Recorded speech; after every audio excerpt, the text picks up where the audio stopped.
Karthikeyan, Vice Chairman of the Bar Council, to felicitate the young entrants, please, sir.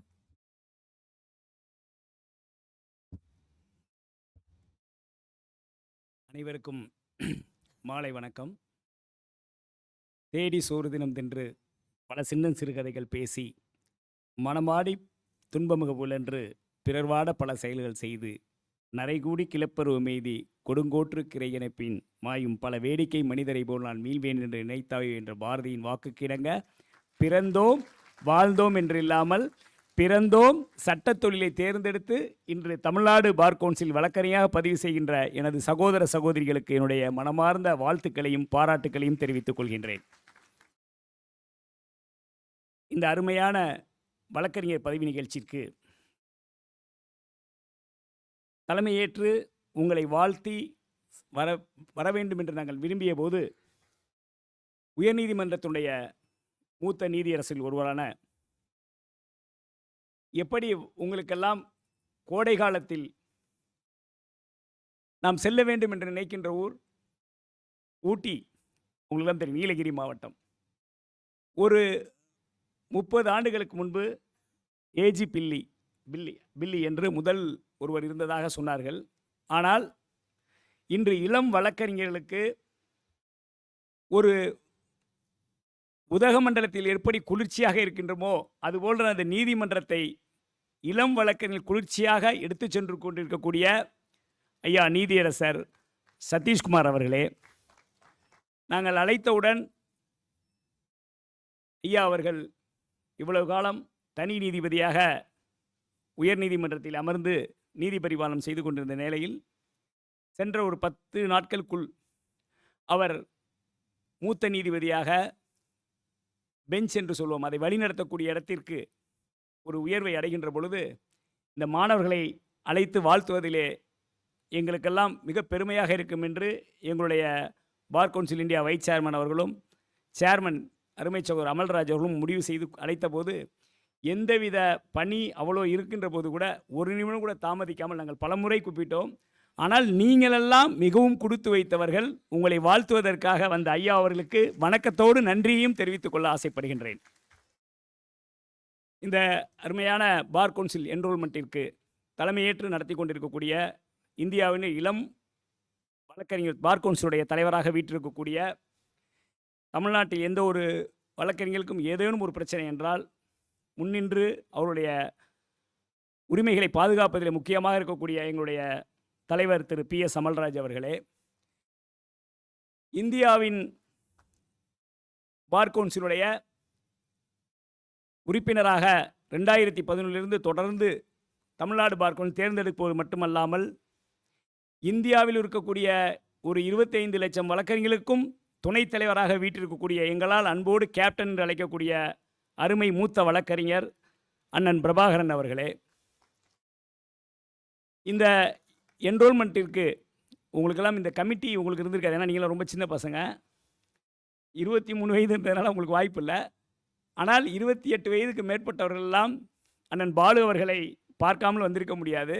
அந்த அளவிற்கு இந்த வழக்கறிஞர் பதவியை மிக நேர்த்தியாக நடத்தி கொண்டிருக்கக்கூடிய சகோதரர் அருமை அண்ணன் சமூக நீதி என்றாலே முதலில் நிற்கக்கூடிய அருமை அண்ணன் திரு K பாலு அவர்களே, தமிழ்நாடு பார் கவுன்சில் வரலாற்றில் கடந்த 40 வருடத்தில் 25 உறுப்பினர்களில் பெண்கள் இல்லை என்ற குறையை போக்குவதற்காக ஒரே உறுப்பினராக தேர்ந்தெடுக்கப்பட்ட எங்களுடைய எக்ஸிக்யூட்டிவ் சேர்மன் அருமை சகோதரி அக்கா பிரிசில்லா பாண்டியன் அவர்களே, அவர்கள் வந்ததுனால தான் என்னவோ தெரியவில்லை, இந்த 1300 அண்ணன் பாலு சொன்னது போல 700க்கு மேற்பட்ட மாணவிகள் இன்று வழக்கறிஞர் பதிவு செய்ததில்லை. உண்மையிலே அவர்களுக்கும் இது ஒரு பெருமையான நிகழ்வாகும். சென்ற மாதத்தில் ஒரு நீதிபதி போன்ற ஒரு 6 மாதத்துக்கு முன்பு செய்த 230 பேரில் கிட்டத்தட்ட 60% நீதிபதிகள் பெண்களே என்பதை இந்த நேரத்திலே பதிவு செய்ய ஆசைப்படுகின்றேன். இப்படியே போனால் நீதியரசர் அவர்கள் கவனத்தில் சொல்கின்றேன், பெண்களுக்கு இடஒதுக்கீடு நிலை போன்று ஆண்கள் நம் இடஒதுக்கீடுக்கு போராடுகின்ற நிலை வருமோ என்ற எண்ணம் தோன்றுகிறது. அந்த அளவிற்கு மாணவிகளுடைய பங்கு மிகவும் உன்னதமாக இருக்கிறது. உங்களை பாராட்டுகின்றேன். இந்த நிகழ்ச்சிக்கு எனக்கு முன்னால் வாழ்த்தி அமர்ந்திருக்கக்கூடிய எங்களுடைய சேலம் சென்ட்ரல் லா காலேஜுடைய தாளாளர் அருமையான தனபாலன் அவருடைய புதல்வர் சரவணன் சார் அவர்களுக்கும், இந்த எக்ஸிக்யூட்டிவ் அதாவது எங்களுடைய சேர்மன் என்ரோல்மெண்ட் கமிட்டியை மிக சிறப்பாக அவரோடு தோளோடு நடத்தி கொண்டிருக்கக்கூடிய சரவணன் அவர்களே, நாமக்கல்லிலிருந்து எங்கள் என்ரோல்மெண்ட் ஃபங்க்ஷன் எதுக்குமே வர மாட்டேங்குது. இன்றைக்கி ஆச்சரியமாக இருக்குது. எங்களுடைய பார் கவுன்சிலுடைய ஹானரரி செக்ரட்டரி உறுப்பினர் எங்களுடைய ஹானரரி செக்ரட்டரி சகோதரர் ஐயாவு அவர்களே, என்ரோல்மெண்ட்டு மூவ் செய்த சகோதரர் ஜனார்த்தனன் அவர்களே, வானூர் வழக்கறிஞர் சங்கத்துடைய தலைவர் திரு ஜானகிராமன் அவர்களே, மெட்ராஸ் எம்ஹெச்ஏவுடைய எக்ஸிக்யூட்டிவ் மெம்பர் பிரவீன் சமாதானம் அவர்களே, சகோதரி ஏஜிஎம்மாக எஸ்பிஐயில் ஒர்க் பண்ணி செய்து அக்கா பூவலகி அவர்களே, வழக்கறிஞர் புதுக்கோட்டையிலிருந்து இருக்க விஜயா அவர்களே, சாந்தகுமாரி WLA அவர்களே, மற்றும் இங்கே வந்திருக்கக்கூடிய எனது அருமை சகோதர சகோதரிகளே, உங்களையெல்லாம் அவரோடு வெளியே காத்து கொண்டிருக்கக்கூடிய உங்கள் பெற்றோர்களுக்கெல்லாம் உங்கள் ஆசிரியர்களுக்கும் இந்த நேரத்திலே நன்றியை தெரிவித்து ஒன்றை சொல்லி நான் விடைபெற ஆசைப்படுகின்றேன். இங்கே வந்திருக்க நீதியரசரை பற்றி கண்டிப்பாக நான் ஒரு நிமிடம் சொல்லியாக வேண்டும். நான் இளம் வழக்கறிஞராக தஞ்சையிலே பணிபுரிந்து கொண்டிருந்த போதும் சரி, 2006க்கு அப்புறம் நான் ஒரு 6 வருடங்கள் இருக்கும் பொழுது நீதிபதிகளெல்லாம் எப்படி ஒரு இளம் வழக்கறிஞரை ஊக்குவிக்க வேண்டும் என்பதற்கு எடுத்துக்காட்டாக சொல்லுவாங்க. ஊக்குவித்தால் சொல்லுவாங்க, ஊக்குவிப்பவர் கூட தேக்குவிப்பார் என்பார். அந்த அளவிற்கு எங்களுடைய இளம் வழக்கறிஞர்கள் எல்லாம் எங்களையெல்லாம் மிக அருமையாக ஊக்குவித்த நீதியரசருக்கு இந்த நிலையில் நான் இன்று இருப்பதற்கு காரணமாக நீதியரசருக்கு உங்கள் சார்பாக இந்த நேரத்தில் நான் நன்றி கூட கடமைப்பட்டுள்ளேன். அந்த அளவிற்கு நீங்கள் எல்லாம் வருகின்ற காலங்களில் இந்திய அரசியலமைப்பு சட்டத்தை டாக்டர் அம்பேத்கர் அவர்களால் எழுதப்பட்ட அந்த அரசியலமைப்பு சட்டத்தை உரித்த இடத்தில் 3 சொல்வார்கள்: judiciary, executive, executive and legislative, சட்டமன்றம், நிர்வாகம், நீதிமன்றம். ஆனால் இன்று இந்தியா 140 கோடிக்கு மேல் சைனாவை முந்துகின்ற இடத்திற்கு சென்றுவிட்டது. நாம் தான் இந்த உலகத்திலே முதல் நாடாக இப்பொழுது இருக்கின்றோம். பல்வேறு இனம், மொழி, ஜாதி என்று பிரிந்து கிடந்தால் கூட இந்தியர் என்று நாமெல்லாம் ஒற்றுமையாக இருக்கிறோம் என்றால் அதற்கு காரணம் இந்திய அரசியலமைப்பு சட்டம். அந்த சட்டத்தை பேசுவதற்கான இடத்தில் நீங்கள் அமர்ந்திருக்கிறீர்கள். ஏதோ நினைச்சோம் வந்தோம்ல. நான் அடிக்கடி தான் சொல்வேன், கிறிஸ்துவர்களுக்கு பைபிள், இஸ்லாமியர்களுக்கு குரான், ஹிந்துக்கு பகவத்கீதை என்பது போல இந்தியர் என்றால் நம்முடைய புனித நூல் அரசியலமைப்பு சட்டம். அதை பேசுவதற்கு தான் நீங்கள் இங்கே அமர்ந்திருக்கிறீர்கள் என்பதை நினைவு கொள்ள வேண்டும். நான் சொல்ல வந்தது என்னவென்றால், அரசியலமைப்பு சட்டத்தில் இருக்கக்கூடிய அந்த 3 துறையில் லெஜிஸ்லேட்டிவ் சட்டத்தை ஏற்றக்கூடியவர்கள், பாராளுமன்றம், சட்டமன்றம், அந்த 2ம் இப்பொழுது மக்கள் கொஞ்சம் கொஞ்சமாக நம்பிக்கை இழந்து வருகிறார்கள். அதை பாதுகாக்கக்கூடிய எக்ஸிக்யூட்டிவும் இன்று அதுவும் அவர்களை சார்ந்து இருப்பதால் குறைந்து கொண்டிருக்கிறது. ஆனால் இன்று இந்தியாவில் இருக்கக்கூடிய மக்கள்கள் அனைவரும், நமக்கும் கர்நாடகாவும் காவிரி பிரச்சனை இருக்கலாம், கேரளாவோடு முல்லை பெரியார் பிரச்சனை இருக்கலாம், ஆனால் இதையெல்லாம் தாண்டி மக்கள் நம்பியிருக்கின்ற ஒரே இடம் நமது நீதிமன்றம். அந்த நீதிமன்றத்தால் தான் இந்தியா இன்று ஒன்றாக இருக்கிறது. அவர்களுக்கான அடிப்படை உரிமைகளையும் கடமைகளையும் காக்கின்ற இடத்தில் நீங்கள் எல்லாம் அமர்ந்திருக்கிறீர்கள். இந்த ப்ரொஃபஷனுக்கு வந்தோம், அப்பா சொன்னாங்க, இல்லை நான் ஜட்ஜாக வரேன், எல்லா விதமான எண்ணங்களும் இருக்கலாம். ஆனால் அதை தாண்டி இந்த சமுதாயத்தை ஒரு அமைக்கக்கூடிய இடத்தில் சொல்லுவாங்க, சிற்பி, ஒரு கட்டடத்திற்கு பொறியாளர் சொல்வேன், பொறியாளர் கட்டடத்தை அமைப்பார், மருத்துவர் உயிரை காப்பாற்றுவார், ஒரு ஆடிட்டர் பணவரவு செலவை பார்ப்பார். ஆனால் இதையெல்லாம் தாண்டி நோபல் ப்ரொஃபஷனல் அளிக்கக்கூடிய ஒரு வழக்கறிஞர் உயிரோடு வாழ்கின்ற ஒரு மனிதன் உயிரோடு வாழ வேண்டும் என்றால், அவன் உரிமையோடு வாழ வேண்டும் என்றால், அந்த உரிமையை பெற்றுத்தருகின்ற இடத்தில் நீங்கள் அமர்ந்திருக்கிறீர்கள் என்பதை நீங்கள் மனதில் கொள்ள வேண்டும். அதனால் தான் சொல்வேன், ப்ரிவிலேஜ். எல்லா ஒரு சாதாரண கிளைண்ட்டும் ஒரு வக்காலத்தில் நீங்கள் கையெழுத்து போடுறதோ, ஒரு மெமோவில் கையெழுத்து போடுறதோ, ஒருவனுடைய உரிமையை உங்களை நம்பி ஒப்படைக்கிறார்கள். தனக்கான உரிமை, தனக்கு இழக்கப்பட்ட அநீதி, இதையெல்லாம் கண்டிப்பாக பெற்றுத்தர வேண்டும் என்பதற்காகத்தான் ஒரு மனிதன் உரிமையை உங்களிடம் பெற்றுத்தருகிறான். அதை நீங்கள் சிறப்பாக பெற்றுத்தர வேண்டும் என்று சொல்லி சமூகத்திலே, நான் அடிக்கடி பாலு அண்ணனை எடுத்துக்காட்ட சொல்லுவேன். நீங்கள் வெளியில் போகிறப்ப, அண்ணன் போகிறப்ப டாஸ்மார்க்கு கடையெல்லாம் நெடுஞ்சாலை ஒட்டி இருந்தது, ஒரு 50 மீட்டர்லேயே இருந்தது. பார்த்துட்டு உயர்நீதிமன்றத்தில் ஒரு வழக்கு போட்டார்.